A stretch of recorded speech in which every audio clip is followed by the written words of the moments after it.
सोलापूर शहरातील तीव्र पाणी टंचाईच्या पार्श्वभूमीवर शिवसेना उद्धव बाळासाहेब ठाकरे पक्षाच्या वतीने सोलापूर महापालिकेचे आयुक्त डॉक्टर सचिन ओंबासे यांना सविस्तर निवेदन देण्यात आले। शहरात अनियमित व अपुरा पाणी पुरवठा होत असल्याने नागरिकांमध्ये तीव्र नाराजी पसरली आहे। निवेदनामध्ये निवडणुकीपूर्वी दिलेले दररोज पाणी पुरवठ्याचे आश्वासन तात्काळ पूर्ण करा अशी ठाम मागणी करण्यात आली। तसेच नियोजनबद्ध स्वच्छ व नियमित पाणी पुरवठा सुरू करावा, पाणी पुरवठा यंत्रणेचे तांत्रिक ऑडिट करावे आणि त्रुटी दूर कराव्यात अशा विविध मागण्या करण्यात आल्या।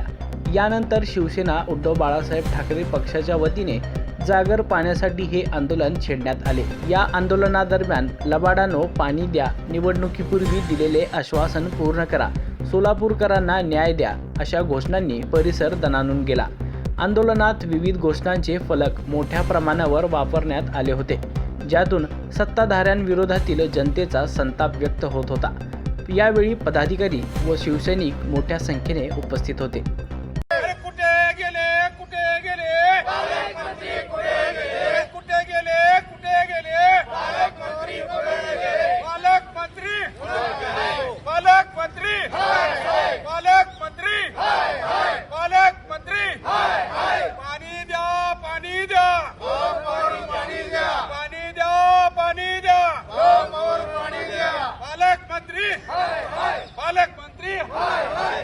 पालक मंत्री हाय हाय